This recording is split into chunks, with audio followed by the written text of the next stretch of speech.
What's going on, family? Welcome to another episode of Movie Talk Monday.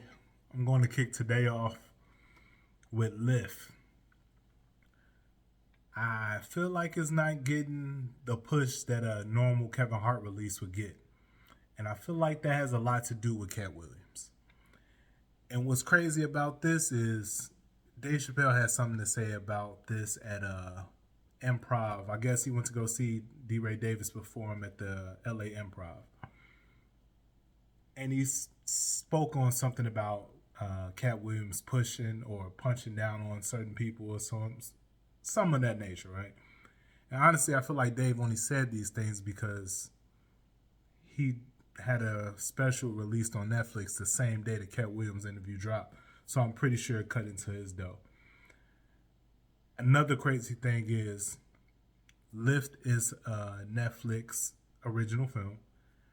Dave Chappelle just dropped a Netflix original special, but Netflix is promoting the Katt Williams specials, like the specials that's been there this whole time.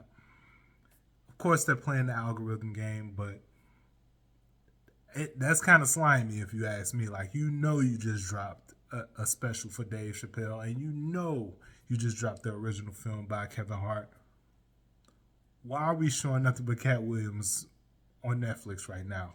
As you're interested in, as what's the first thing it pops up and says, like, top 10 for the week, all that other good stuff. Like, it just has Katt Williams stuff up there. And again, I don't mind it, but I feel like it's kind of a slick move Netflix is pulling with that.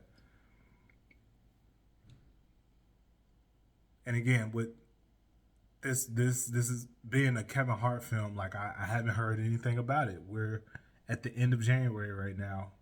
No one's talking about it. And I told you guys, even in the review, it wasn't the best film, but even Kevin Hart's worst films have been getting more pushed than this. So I don't know. Katt Williams, he just dropped the bomb on him.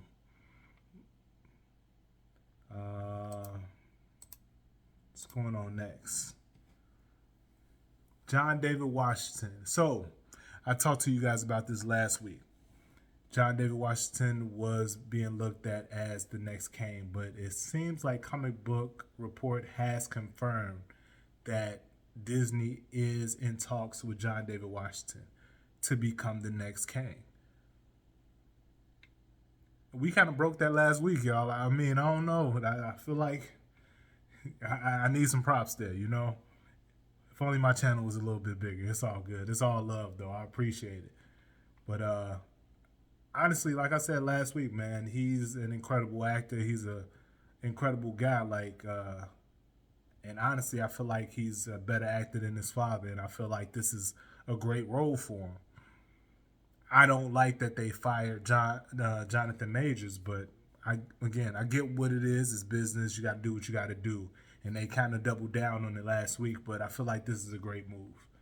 John David Washington would work this, would be phenomenal in this role, plain and simple. I haven't seen him in anything dark yet. Like, he hasn't been an enemy like the antagonist in the film yet, I don't believe. Anything that I can think of, I don't believe he's been an antagonist in. So I feel like he might have some struggles there. But again, we know who his father is, and we've all seen Training Day, so we can probably get a good glimpse into what he can do. Next on the list, we got new trailers. Monkey Man just dropped the trailer. Monkey Man is a film starring what's my man name? Dev Patel. And he's actually directing this film as well. And it's produced by Monkey Paw, which is Jordan Peele's production company. Speaking of Jordan Peele, real quick, I just finished watching Us again. I don't know. The movie just kind of made me upset again. Like, I didn't think it was great when I seen it for the first time, but just going back and watching it, it just made me more upset. But I'll talk about that another day. Like, just go back and watch that film. You guys will get where I'm coming from. Like, even the first time around, I was like, It didn't make any sense. And then this time around, it was just like, it makes even worse sense because there was a situation where the tether kind of mimicked what the people above were doing. And then just all of a sudden it stopped at points. And it was just like, all right, it happened when it was convenient for the film. And Jordan Peele is better than that. And again, I feel like he just rushed to make that film because Get Out was just so incredible. But it's kind of like an artist's first album. Like they work, that first album is their whole life. And then their second album is the time between their first album and when they dropped the second one. So I get it. But at the same time, and we shouldn't be expecting too much from this much from Jordan Peele. Like we wouldn't be looking from it from who did Nightmare on Elm Street? Wes Craven. We wouldn't expect him to break down anything like, or the movies to be deeper than what they really are. So why are we looking for that in every Jordan Peele film? So I get it on that standpoint. It's just like he set the bar so high that every time he comes out, we're waiting for it. But yeah, back to Monkey Man. So this is supposed to be like an action thriller. And if you guys haven't seen this trailer, go check it out. It's on my page, Monkey Man. It's a... I hate to compare everything to John Wick. It's just John Wick is just that top tier action film that we all know about now. Because it's just dead action, just all the way through. And I feel like that's what this film is, but it kind of has a backstory. But again, I'm not too familiar with the backstory. I'll probably just tell you guys to go check it out. Go look at the trailer. You could probably do some research on what the Monkey Man thing stands for, but yeah, check out the trailer. It's on my page. It looks like it's going to be a decent movie. Again, not John Wick worthy. It looks like it's nonstop action, and it looks like it has some story in there. I just don't like how every Dev Patel film, it looks like it's very daunting in India. Like, I get it. We've done this already, so I'm not saying it needs to look like Happy Land over there, but stop making it look so damn depressed. There's too many happy people in India for it to be that damn sad. All right? So, yeah, Monkey Man, go check it out. It's on my page right now. Another trailer that came out this week, Roadhouse. Now, I don't know if you guys are like me. I've heard of Roadhouse, but the only reason why I heard of Roadhouse was from an episode of Family Guy. I never watched the film. And a friend of mine was just saying to definitely go check it out after I watch this film. He says I'm not gonna like enjoy it as much if I watch the first film before watching this one. And I'm gonna listen to him because I feel like this Roadhouse trailer was phenomenal. Like, again, back to the action. Jake Gyllenhaal is ripped. Like he did his thing as far as like getting ready for this role. It's kind of like a Michael B. Jordan situation where, or even the Jonathan Majors situation for Creed 3, the way they got into those roles and they got ripped and ready and like they look like monsters on screen. So that's what Jake Gyllenhaal did in this film, in this trailer at least. And Conor McGregor is in the film. If you watch the trailer, there's like an overdub of his voice. You could tell that it was an overdub, and it wasn't just, the voices weren't syncing up right. That's how you can tell that it was an overdub. Other than that, it looked phenomenal. And Conor McGregor looks like he's going to do a great job in this film. Again, it's an action film. It's a fight film. So, of course, we're not looking for too much more than just phenomenal fight scenes. But I feel like this film is going to be one to put up there for the record books. This is coming straight to Amazon Prime, which, you know, I'm not a fan of that. Hopefully they do something like they did with The Boys. Not with The Boys. What's the name of that show? Gen V, where they kind of showed I think the first couple episodes at a theater. Hopefully they do that with Roadhouse, at least do a limited release somewhere, hopefully around my area. Come to Chicago Heights. Because I want to see this on the big screen, man. I'm an advocate for that, man. Big screen movies, especially when it's action films, put it on the big screen. Again, I just actually watched American Fiction. I have this other thing. I said it on the Seez Monroe show, but I'm going to say it here. There's a thing about drama films that I don't necessarily need to see them on the big screen. But I just saw American Fiction, and I thought that movie was phenomenal. And I enjoyed every minute of it.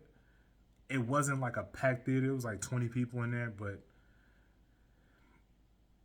I don't know. It's just, it helps sometimes, I guess. It was funny scenes in there where it's not funny, like ha funny. It's more of, well, I guess it is ha funny. It's not ironic. What's the word I'm looking for? It's kind of like in your face type of stuff. And I don't know if it'd hit more as much if I was solo.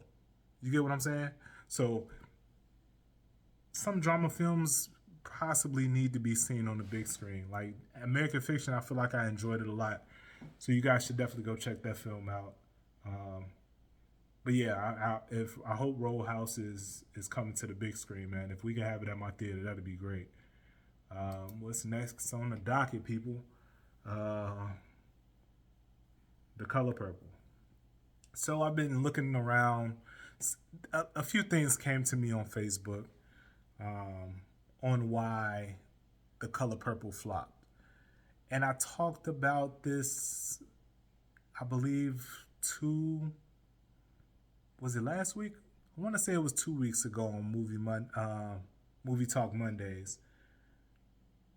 And a lot of the people were saying that black people are done with the trauma films. That's why I didn't do well. We want more, so on and so forth.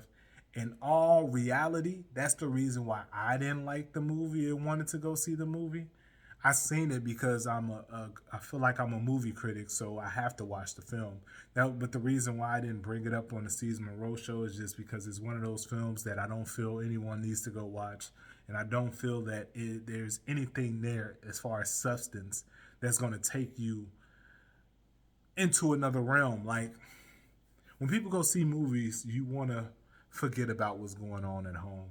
And sometimes, again, if it was a true story, I get it. You know, it's an autobiography.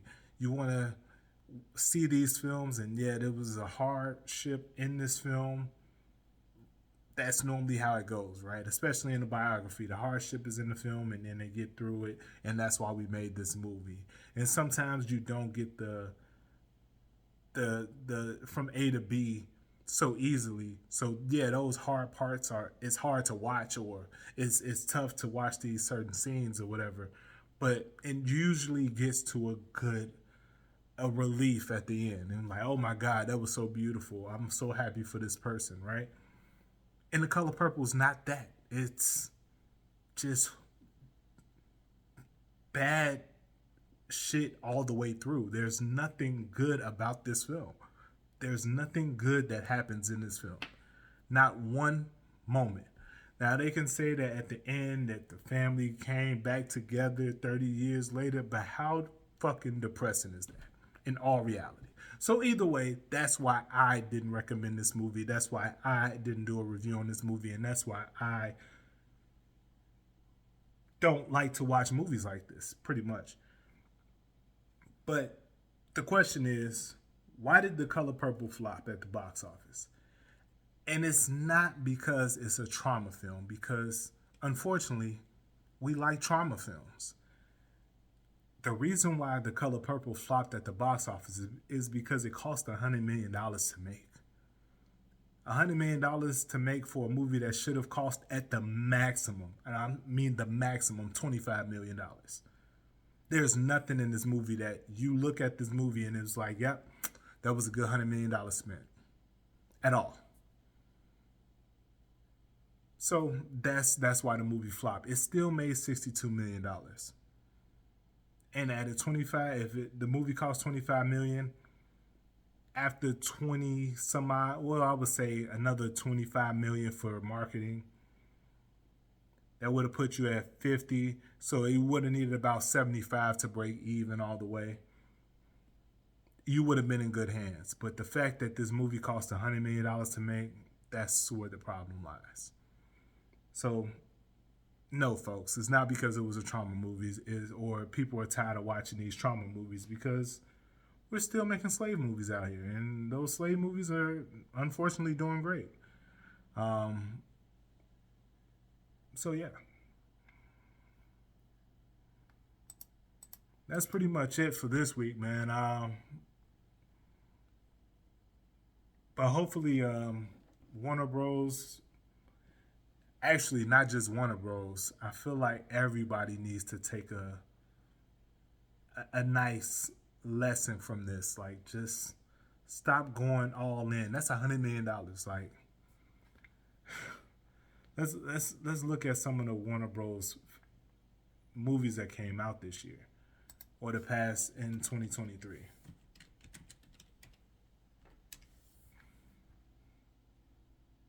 You have Barbie, right? The #1 film of the year. And that cost $145 million.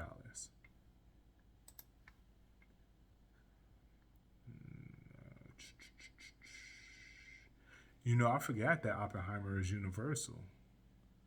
Wow. But still, I'm going to just leave it at Barbie, right? That's $145 million. So almost a 50% difference as far as a greater budget. And that movie made $1.4 billion. And all it needed to make to break even was 320 mil. No, what's that? Let's just say, I want to say 380, but let's say 400 mil to make it make sense. So all they needed was 400 mil to break even. So after their $400 million that they made another billion on top of that, and that's billion with the B, guys. So yeah, that's why Color Purple fell. It's $100 million, and it shouldn't have been that. All right.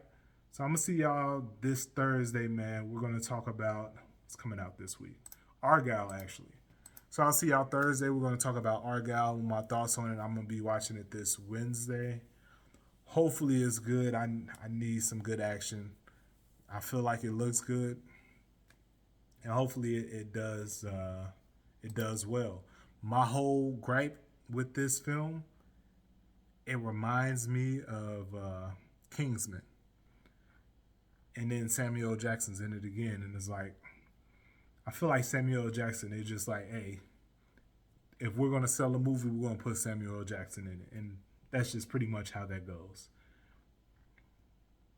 So hopefully this movie does well. It's reportedly costing $200 million.